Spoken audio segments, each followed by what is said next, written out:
welcome to Free Exchange, hosted by the Hammond Institute for Free Enterprise at Lindenwood University. I'm Dr. Rachel Duchamp, Director of the Liberty and Ethics Center, one of the 3 focus centers of the Hammond Institute. And I'm here with one of my fellows, Don Livingston. Welcome, Don. Thank you, Rachel. Lifelong philosopher, and specifically of David Hume. Mm-hmm. Now, you actually went to graduate school here in St. Louis, correct? Yes, I did. I went to Washington University. Mm-hmm. And did you study Hume there, or was he a later research Yes, project? I wrote a thesis on Hume. Okay. Yeah. And so can you give the audience a sense of why you chose to concentrate on Hume? Well, I was interested in philosophy of history, and Hume was a great historian. A lot of people didn't appreciate that at the time, and still don't. They think of him as a philosopher. Mm-hmm. But over half of what he wrote was in history. And in the British Museum, he's still classified as David Hume, the historian. Mm-hmm. His history went through over 160 posthumous editions. Yeah, the 6-volume History of England. Yes, right. The History of England. And so I thought, well, nothing really has been written on this. There are a few essays about it. I thought I will write a dissertation, seeing what the connection is between Hume the philosopher mm-hmm. and Hume the historian. And that's what got me interested in it, because nobody else was doing it. Right, and specifically in the Scottish Enlightenment, what was your attraction to that part of philosophy's history? You mean my attraction to? To the Scottish Enlightenment. Oh, the Scottish Enlightenment. Well, the Scottish Enlightenment's a very interesting movement. Hume, Smith, the father of modern geology, James Hutton, Charles Black, one of the founders of modern chemistry. Adam Ferguson is often considered one of the founders of modern sociology. Right. And of course, Smith, economics. Smith, economics, right. and Hume, a great historian and philosopher. So it's a very interesting movement. And of all the Enlightenments, that we talk a lot about the Enlightenment today, the French Enlightenment, the German Aufklärung. The Scottish Enlightenment is interesting in that it is not ideological in the way in which much of the French Enlightenment was. Right. They tended to try to understand the world as experience revealed it, and to think critically about it, rather than to start with an idea and impose it on the world. So it's interesting that we think of we might say the Cartesian Enlightenment as highly rationalistic. That's and right. Yet you end up getting amazing headway made in the sciences and in the social sciences from the Scottish Enlightenment. That's right. Which is embracing tradition and custom and that's right. other forms of knowledge. Exactly. And I consider it to be, of all the Enlightenments, I think we have the most to learn from it. Okay, so your most recent book that you are only the author of is Hume's Philosophical Melancholy and Delirium. Is that correct? Yes. Because I know you've edited some collections, and we're going to talk about some of those. Yes, as well. I had an earlier book called Hume's Philosophy of Common Life. Right, yeah, right. But this is the latest one, yes. And so why don't you tell us what inspired that particular book and how its thesis develops? Well, the topic is, the title is Philosophical Melancholy and Delirium. And the term comes from Hume. He used that language. I guess the best way to get into it is that we live in a world of ideologies, of isms, of philosophical theories, liberalism, communism, fascism, socialism, feminism, postmodernism, environmentalism, and so on. Now, we're used to talking this way, but if you zip back a bit in time, people didn't talk this way. In Hume's time, about the only language of that sort was having to do with religion, Catholicism and Protestantism. There were religious ideological conflicts, but not secular philosophical conflicts. Right. Well, they begin to come to the fore with the French Revolution. And after the French Revolution, Western civilization is a kind of chronic civil war between these ideologies. So finally we get 2 master ideologies, communism and capitalism, right. Liberalism, shaking the whole world, trying to impose their systems on the world. And there's something profoundly wrong about that way of thinking. Some people call it ideological thinking. And I noticed in Hume, Hume took this up, especially in the case of religion. He came at the end of the religious wars. The last student hanged for heresy at Edinburgh, University of Edinburgh, was hanged 11 years before he was born. Wow. So how would you like to go to St. Louis University and be told, well, Rachel, the last student hanged here for heresy was, right. 11 years before you were born, so things are better now. Yeah, it hasn't been too long. But here you had Christians, Catholics and Protestants, believing in the love of God, sacrifice of Christ, and loving one's neighbor, and they're killing each other. Right. You see, so and they're killing each other because the other side has the wrong idea about things. It has the wrong definition of Christianity. It has the wrong theory about the sacraments or whatever it might be. And this gets people very excited that you're contradicting their theory. And so he set about trying to understand how that comes about and what's wrong with it. But what's interesting about Hume in particular is that he is the first to expose systematically the problem of modern ideologies, secular rationalistic ideologies. He's the first to really lay out what that problem is and to systematically explore it. He seems almost prophetic at times. He is, and he framed a distinction. Most people just didn't see this who had written on Hume.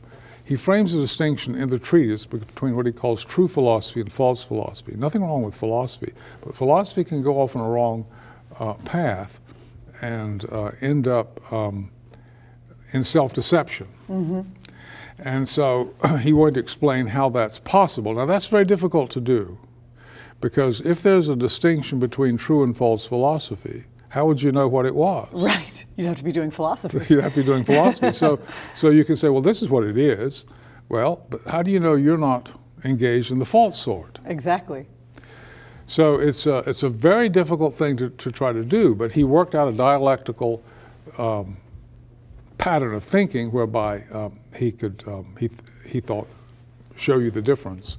And he hoped this would give people a deeper understanding of what reason is, what critical reason. We have to have critical reason. Yes. But critical reason it's like the immune system. It can turn on itself. And so when reason turns on itself, reason is the problem. Yes. There are diseases which are caused by the immune system. Right, right. Which is supposed to protect us. Yes. But it gets out of whack.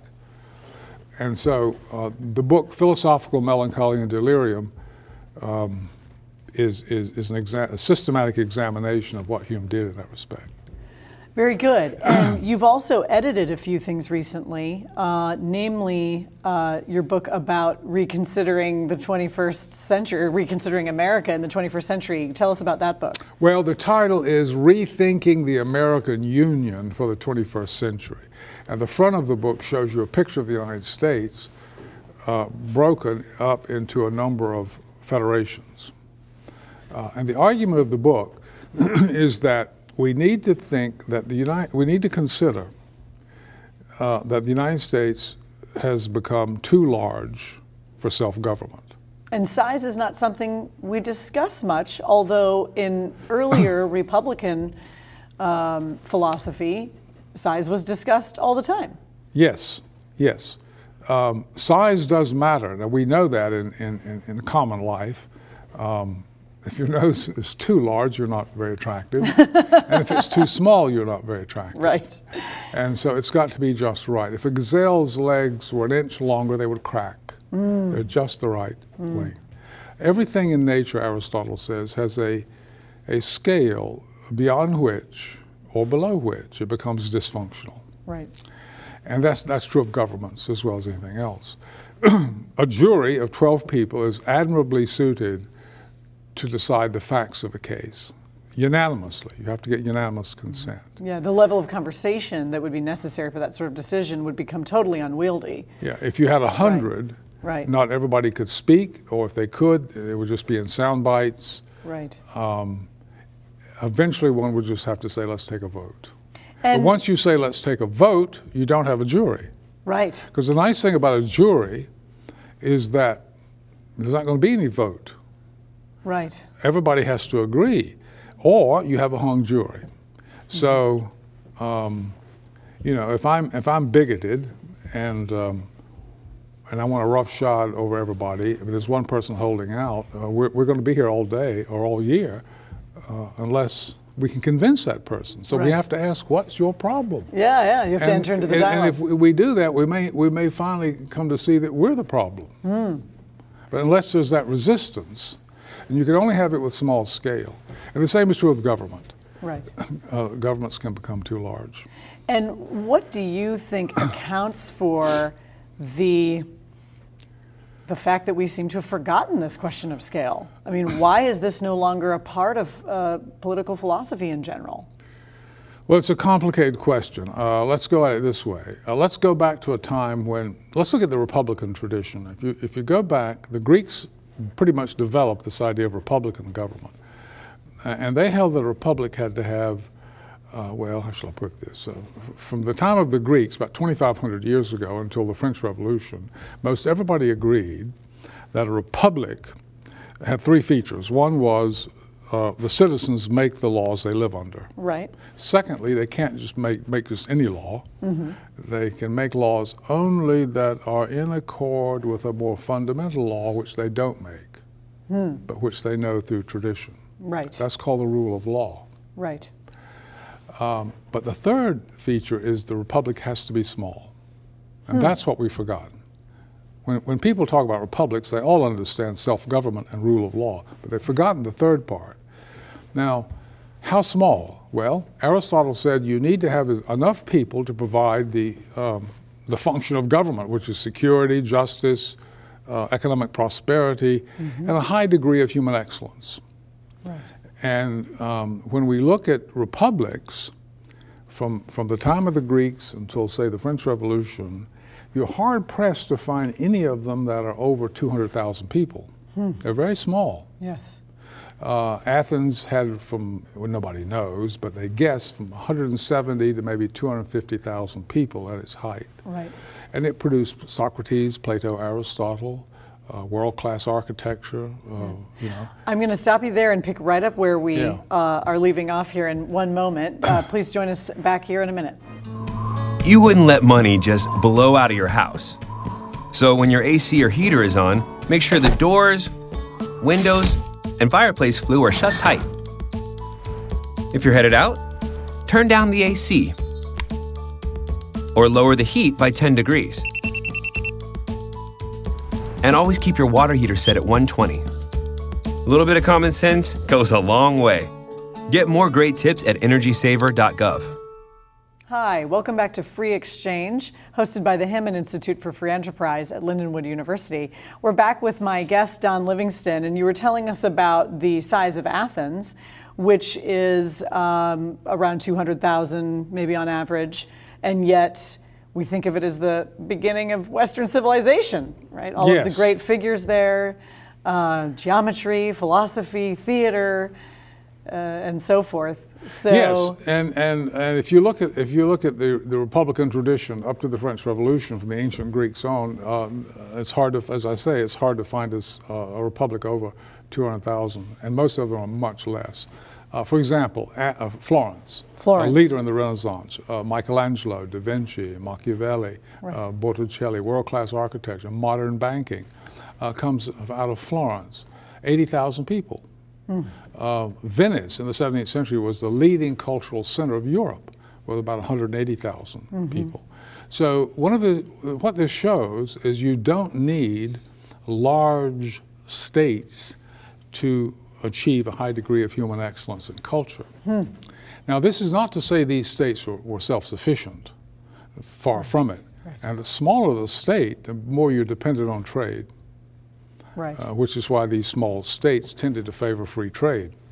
So you need to be able to have economic prosperity, but not necessarily to generate it all by yourself. That's right. Because I'm thinking, of course, in the modern mind, we're going to say, well, we can't achieve total economic self-sufficiency. and that can't possibly be the goal. But well, there's a tendency to want to have empires. Now, well, I think we need to realize that the Republican tradition is pretty unique. okay, It's not normal. The normal thing seems to be empire. right. The Aztecs, the Incas, the Romans, the Babylonians, the Soviet Union, the British Empire, and so on. The tendency seems to create these large centralized states. What's interesting is Greek civilization was a civilization, and a brilliant one, but there was no central authority. There were 1,500 or so little republics. Wow. Little tiny, and most of them are, 10,000, 15, 20,000, small republics, and they're scattered from Naples to the Black Sea. They speak the same language, and so you had a whole civilization of this. This is unique. And this is where we get our notions of political liberty, republicanism, and a lot of other things. Now, the Middle Ages also presents us with a highly decentralized civilization. Right. Very similar in many ways, except there's no common language. There's a common church, Right. but there's no common language. So we need to understand that a lot of what we understand by liberty, political and individual, comes from these two highly decentralized civilizations, the medieval civilization of Christendom, out of which we get the universities, the ethic of individualism, capitalism, yes. trial by jury, the parliamentary system, the romantic ideal, for good or bad. All of this comes out of the Middle Ages, the so-called Dark Ages. Yes. So the Western notion of liberty is rooted in that kind of tradition. It's a more complicated story. Yeah. And so in the book, you're actually considering the possibility of a federation of republics Yeah. instead of the central government that we have now in America. Is that correct? Well, we're raising questions about size in America, yeah. And we need to understand that these huge things called Germany, France, Britain, the United States, these are fairly recent. For example, in 1700, beginning of the 18th century, Germany was composed of over 200 little principalities. That's right. And around 50 free cities. See, we don't have free cities. Right. The American cities are not free cities. They are administrative creations of legislatures. Right. But these free cities were little states. And so that was what Germany was. Germany was a geographical description of this mosaic of independent political societies. But over time, they got centralized by monarchs fighting each other, getting bigger and bigger. And that happened in France, Italy, it happened everywhere. Now it's beginning to crack. With the Soviet Union, 15 states seceded. Yugoslavia has disappeared. Czechoslovakia has disappeared. Right.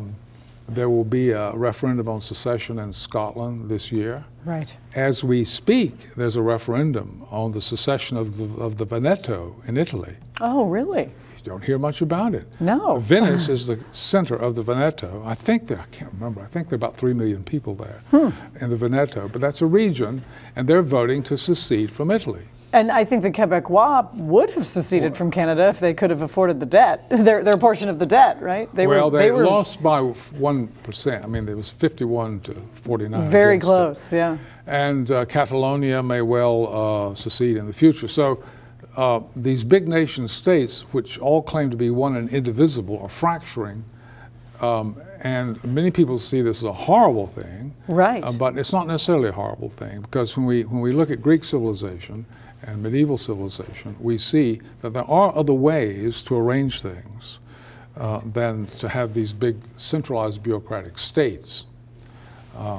But as time has gone by, we've begun to identify ourselves according to these geographic borders. So I'll tell you a funny story. I had to present to my son's class about being a political philosopher, and so I brought a few books, and I brought yours because I thought, well, this has a nice graphic on the front, and I said, here's a political philosopher who's considering breaking up America into smaller bits. And they said, no, right? Because that's not our idea of ourselves, that's and it's offensive to us. And so how would we overcome that sort of sense of self, of national self that we now have. I'm not here to argue that the United States should be broken up into bits. I'm just saying that that history shows that you do not have to have large bureaucratic states to have prosperity and a great culture. You can have very small states. I'm not saying we should just have states of 200,000 or so or anything like that. Sure. It's just that such states have flourished and they've existed and they've been very illustrious, some of them. So we need to realize that. Yeah, I just saw the numbers the other day, and California by itself is 12th in the world in terms of its economy, all by itself. Yeah. And that's just one state. They're huge. That's just one state. That's right. That's right. The American states are huge. Any American state could be an independent country tomorrow and would, know how to do it. Some would be better at it than others because they have more of an advantageous position geographically and so on. Right. But no, well, let's look at it this way. One of the problems with size is that you lose Republican values. I mean, Republicanism means self-government. So let's look at the United States. We don't have self-government at the national level. Right. Now that sounds very cynical, but think about it. A majority in Congress of both houses is 268 people. If you have a quorum, it could be as low as 135. Now think about that. A small number of people, 268 or 135, making laws for 315 million people. Well, and frankly, we often have administrative bureaucrats making the laws in a certain sense. I was going to say, it's not just that we don't have much representation in Congress, it's that most of our laws are made by a vast, impenetrable bureaucracy under the control of one man, the president. Right. And social policy, most important social policy, is made by the Supreme Court. True. 9 unelected judges. Gay marriage is a big issue, but it's not going to be decided by the people. It's going to be decided probably by the courts. Right. And they don't have the authority to do that, I don't believe, but they've acquired it over time. So we just don't have a representative government. Another way to look at it is what would be adequate representation in the Republican tradition? Well, Madison suggested 1 representative for every 30,000 people. Right. That's what he thought. Some said 50,000, but let's just take Madison's ratio. If we had that, well, what do we have today? Well, we have 435 in the House, and that gives us a ratio of 1 representative for every 725,000 people. Right. That's not 1 for every 30,000. That's 1. Yeah. And when we, mid-century, we'll have 435 million, close to it. That would give us 1 representative for every 1 million people. Every 1 million people. And as we get to the end of the century, there might even be 1 billion, says the Census Bureau. So it starts to feel silly to say, write a letter to your congressman. Yeah, that's right. The things we might associate with self-government start to feel silly. We don't have it. Here's another way of looking at it. Some people have told me, well, 1 representative of 725 is okay because we have modern technology, we can communicate and move around a lot faster and so on. But see, representation has nothing to do with technology. It has to do with the human frame. It has to do with human modes of knowing each other. Now, let me give an example. Let's suppose our ratio is a good one, okay? We like it. Well, let's just send it back to the first Congress. If they were operating under that, there would be 5 members in the House at that time. Good point. And that means that 5 states would have only 1 representative each, but 8 would have none. Have none, right. So you can't say... You can't divide a person, yeah. You can't say that 1 representative of 725,000 is an adequate form of representation. So my point is something has to give. You can't just add more people to the United States and keep this ratio. Now suppose you say, well, okay, we'll just increase the size of the House. Well, no, because if you look around the world, 435 is about the right size for a lawmaking body. Right. They don't get much larger. The largest is England, has about 600. Right. But that's about it. If we had Madison's ratio, there would be 10,500 members in the House, which is too large. Right. What a circus that would be. Well, one way to deal with that, though, is what David Hume suggested. He imagined a large republic, and he said, if you do that, what you should have is a Senate in the capital, where each state, let's say you have 100, he said 100 states. You have 100 states, and each state sends a senator to the capital. Okay. So Illinois would send one, North Carolina would send one, and you have 100 senators. And they usually make the laws, and they send the laws down to the federal legislatures in the various states. See, so we have 10,500 representatives, right? Right. If you use Madisons Ratio. But then you have representatives. So each state, Illinois, you know, has, let's say 100, 100 in Iowa, 100. So they would be there. And then down would come Obamacare. Right. And you know, Obamacare was not carefully examined. It was rushed through. Right. Many in Congress said they hadn't read it. It was passed by deceit. Let's just be honest. It was passed. Had people known what was in it, it would never have passed. And now we're dealing with the consequences. Period. Okay, so here we see the quality of representation in the United States. This is the fact. And it's not just Obamacare. So this goes on for all sorts of legislation. But let's say Obamacare comes down and you have these federal legislatures dividing 10,500 people up. Do you think those local people would read the bill? Yes, they're jealous of their liberty. And by the way, the people in those legislatures would be living cheek by jowl in the neighborhoods of the people who elected them. Exactly. So they would not be professional politicians. They would be school teachers and Joe the plumber and so on. They would look at this bill. Its defeat would be so certain that the Senate would never have passed it, sent it down. I'm sorry to have to wrap up now, but we're out of time. But this is just fascinating stuff. Thank you for talking to us. Good. Thank you. Thank you for joining us at Free Exchange.